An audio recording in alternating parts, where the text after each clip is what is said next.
ரோமர்கள் நிருபம் 12 அதிகாரம் 11 வசனம் வாசிங்க. அசதியாயிராமல் ஜாக்கிரதையாயிருங்கள். பாருங்க, ஜோமல் எதுக்கு ஜோமன்றே தெரியாம ஜோமோட ஜனங்கள் உண்டு. உணர்வில்லாத ஒரு ஜோம். ஆண்டவரே நான் பாவி, ஆண்டவர் இப்படியோ ஜோமனோட ஜனங்கள் இருப்பாங்க. ஆனா என்ன பாவம் செய்து அந்த பாவத்தை விடணும், அந்த பாவத்திலிருந்து மனம் திரும்பணும், அந்த பாவம் செய்ததுக்கு இந்த ஆட்கள் பாதிக்கப்பட்டிருக்கிறாங்களேன்னு சொல்லி அவருக்கு மன்னிப்பு கேட்கணும். அது மாதிரி எதுவுமே கிடையாது. உணர்வில்லாதோட இருப்பாங்க, அசதியா இருக்காதுங்க. உங்களுடைய ஆவிக்குரிய ஜீவியத்தை குறித்து எந்த மனுஷன் அனல் உள்ளவனாய் ஜாக்கிரதை உள்ளவனா இருக்கணும், அந்த மனுஷன் வாழ்க்கையில பின்மாற்றமே கிடையாது. எதை குறித்து ஜாக்கிரதை வேணும்? தன்னுடைய ஆவிக்குரிய ஜீவியத்தை குறித்து. ஏதேனும் தேவனுக்கு பிரியமில்லாத பார்வை உண்டோ என்றுதான் ஜாக்கிரதை தேவை. என் சிந்தனையில, என் இருதய நினைவுகள்ல ஏதேனும் தேவனுக்கு பிரியமில்லாத எண்ணங்கள் உண்டோ என்று சோதிச்சு பார்க்க தெரியும். அந்த வாழ்க்கை உள்ளதான மனுஷனுடைய வாழ்க்கையில வீழ்ச்சியே இருக்காது. அனலா இருங்க. யார்கிட்ட இருக்கு அனல்?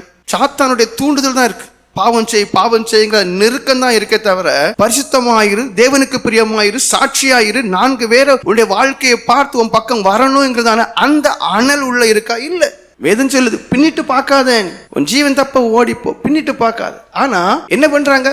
ஆவிக்குரிய ஒரு நிலைகளை அடைஞ்சாச்சு, சபையர் என்ற நிலைகளை அடைந்த பிறகுதான் உலகத்தை அப்படியே பாக்குறது. அதான் பவுல் அப்போஸ்தலர் நாய்களுக்கு எச்சரிக்கையா இருங்கள். பிலிப்பியர் 3:2 வாசிங்க. நாய்களுக்கு எச்சரிக்கையா இருங்கள். பாருங்க, நாய்களுக்கு எச்சரிக்கையா இருங்க. மனிதர்களை குறித்து தான் சொல்கிறார். பழைய ஏற்பாட்டுல இருந்து புதிய ஏற்பாடு வரைக்கும் ஒரு சில நாய்களை குறித்து சொல்லப்பட்டு அதை பார்ப்போம். 1 ராஜாக்கள் 14 அதிகாரம் 10 வசனம் வாசிங்க. அங்க சுவர் மேல் நீர் விடுகிற நாய்கள் என்று சொல்லப்பட்டிருக்கிறது. பொதுவாக நாய்களை நீங்க பாருங்க, அது வேற எதையும் யோசிக்காது. ஒரு மின்கம்பம் பார்த்தா சரி, ஒரு சுவர் பார்த்தா சரி, ஒரு மரத்தை பார்த்தா சரி, அது என்ன செய்யறோம்? காலை தூக்கிட்டு நீர் அடிச்சிடும். அந்த இடத்தை தீட்டுப்படுத்தக்கூடியதான தன்மை அந்த நாய்களுக்கு இருக்கு.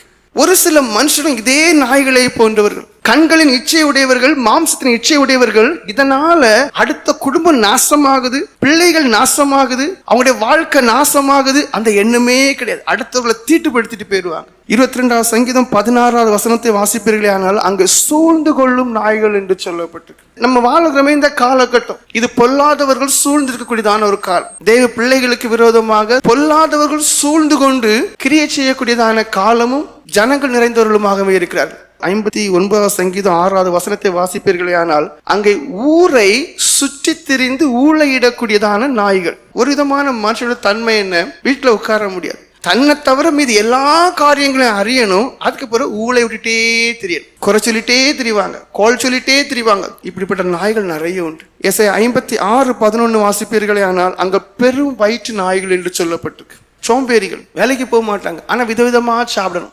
ஜெபங்கிறதே இவங்க வாழ்க்கையில இருக்காது. சாப்பிடுவாங்க, நல்லா தூங்குவாங்க, ஊரை சுத்தி வந்துட்டு இருப்பாங்க. ஏசாயா 56 அதிகாரம் 10 வசனத்தை வாசிங்க.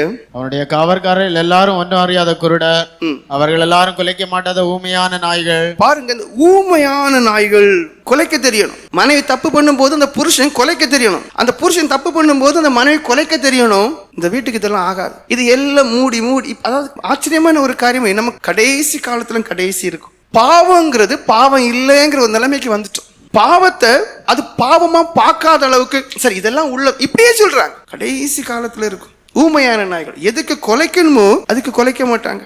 எரேமியா 15:3 வாசிங்க. அங்க பிடித்திழுக்கும் நாய்கள் என்று இருக்கு. அநேகருடைய வளர்ச்சிகளை, உயர்வுகளை தடுத்து கீழே தள்ளிடுவாங்க. பொறாம பிடிச்சவங்க அநேகர் நல்லா இருக்கிறது பிடிக்காது, ஏதேனும் ஒரு விதத்துல அவங்களை பிடித்து கீழே இழுத்துருவாங்க. மத்தேயு சுவிசேஷம் 15 அதிகாரம் 27 வசனம் வாசிங்க. அங்க பொறுக்கி தின்னும் நாய்களை குறித்து சொல்லப்பட்டிருக்கு. லஞ்சம் வாங்குறது, கமிஷன் வாங்குறது, இன்னத்தாரையும் 10 நாளில்னு சொல்லி ஒரு பணமும் கொடுக்கல. தன்னை குறித்த புத்தியே இல்லை. தங்களுடைய முடிவு நரகம்.